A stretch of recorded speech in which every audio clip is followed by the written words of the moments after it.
kita bagi waktu, jangan sampai monoton. Yang kemarin bisa begitu aja, melewatkan untuk sholat duha, sholat qobliyah atau ba'diyah atau sholat tahajud atau sholat mutlak dan lainnya. Jadi sekarang tambahin, yaitu untuk membenahi diri, untuk perbaiki diri.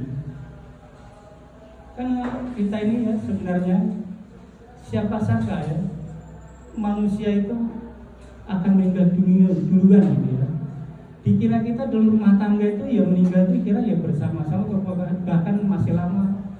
Ternyata kadang-kadang ya masih muda, bahkan tetangga juga belum kemarin kemudian Allah memberi meninggal husnul khotimah, yaitu jam 10 malam kecelakaan meninggal dunia. Saya orangnya biasa sebelum masih muda, umurnya belum nyampe 50 tahun.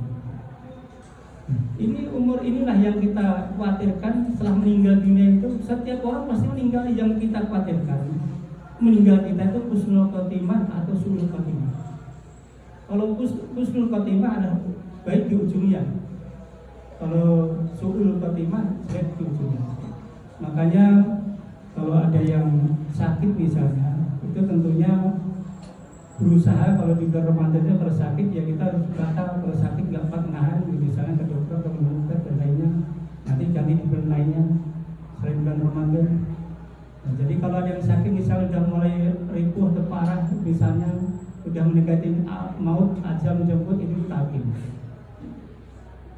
Jadi takim itu kata Rasulullah, kalau orang mau meninggal takim itu bagaimana ya Rasulullah? Kan itu sahabat bertanya.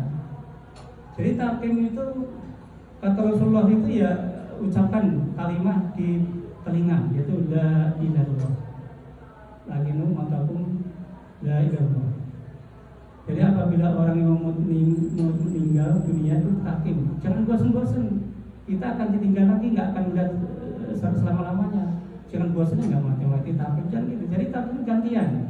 Misalnya yang nakim ya bapaknya atau ibunya atau anaknya. Sabar ya, diucapkan karena la ilaha illallah.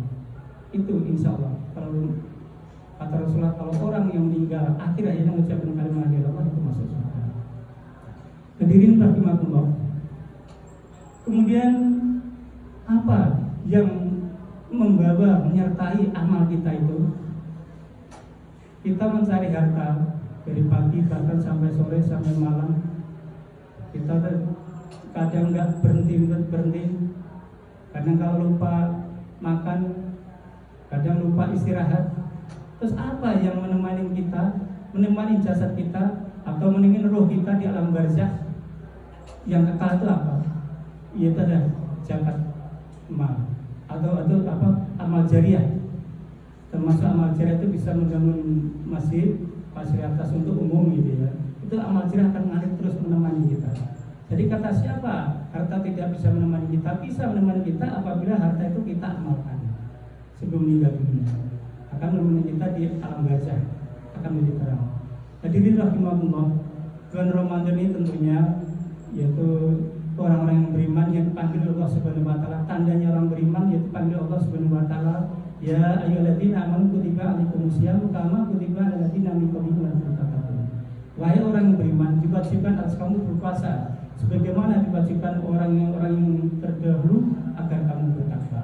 Jadi orang yang beriman dipanggil Allah Subhanahu wa taala itu menjalankan puasa hari-hari yaitu yang ditentukan. Hadirin rahimakumullah. Kemudian apa yang membatalkan puasa? Tentunya kita sudah mengetahui semua, membatalkan puasa makan dan minum itu batal. Tapi kalau membatalkan pahala itu banyak sekali, bisa kita mengunjung orang lain atau mencuri, bohong dan ini tidak batal. Kita hanya dapat haus dan lapar saja, tapi tidak dapat pahala. Makanya pentingnya di bulan Ramadan atau di bulan selain Ramadan kita harus berusaha menjaga diri. Jangan jaga diri jadi ucapan dulu yang tercela, yang dilarang oleh Allah Subhanahu wa taala. Hadirin rahimahullah. Kemudian yaitu puasa ini ada kata Rasulullah SAW, karena kita mengulangi lagi ya kalau menyampaikan khutbah ini kan Al-Quran dan hadis dan itu saja, jadi nggak bisa dirubah. Jadi menyampaikan dan mengingatkan kembali supaya apa, semangat di dalam ibadah kita dan hidup kita ini untuk patutan ikhlas. Kemudian Rasulullah SAW mansuma Ramadana imanan wa tisaban gubi rahmatak uludami. Barang siapa yang saum di bulan Ramadan karena iman dan ikhlas, yaitu diampuni dosa yang perkara. Man qoma Ramadan yaitu man qoma Ramadan malamnya yaitu salat tarawih. Man qoma Ramadan iman wa tisaban gubi rahmatak uludami. Dan barang siapa yang salat tarawih yaitu saat malam atau saat tarawih setelah Isya itu karena iman dan ikhlas, yaitu dosa-dosanya diampuni oleh Allah Subhanahu wa taala. Jadi puasa diampuni oleh Allah Subhanahu wa taala, dosa-dosa yang lalu, tarawih juga diampuni dosa-dosa yang lalu. Kemudian bagaimana supaya tambah tambah amalan kita itu supaya diangkat oleh Allah Subhanahu wa taala derajat kita, yaitu kita diusahakan yaitu selain sholat tarawih ada waktu sholat tahajud. Yaitu sholat tahajud 11 rakaat, tarawih 11 rakaat. Tapi ada yang mengatakan kalau sudah tarawih, tapi kan beda tahajud pakai witir, tarawih ada yang pakai witir. Tapi ada yang enggak, itu enggak masalah. Yang penting kalau enggak sholat tarawih, kalau enggak pakai witir disebutnya enggak tarawih. Kalau sholat tahajud enggak pakai witir disebutnya juga bukan sholat tahajud, namanya sholat mutlak. Jadi dalam surat Al-Isra ayat 79 wa minar ini fatahajat bila taala asar dan asakar bukan ma'qamah.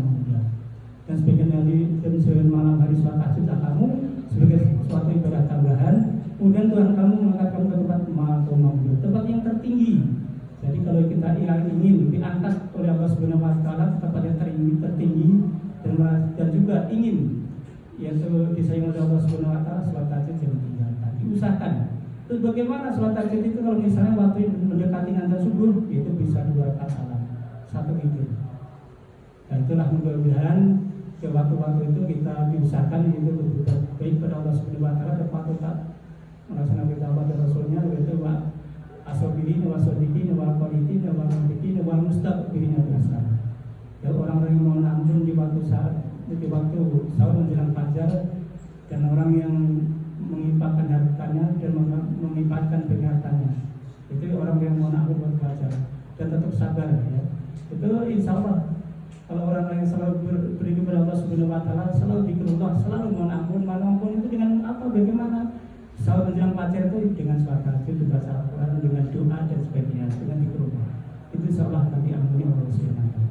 Dan mudah-mudahan kita semua, yaitu mudah-mudahan kita semua dicukupkan waktunya, diberi umur yaitu sampai menyelesaikan bulan Ramadan, dan juga bisa tahun depannya juga diberi umur yang panjang yang berkah barokah dan keadaan selamat, dan yaitu selamat dunia dan akhirat. Amin ya rabbal alamin.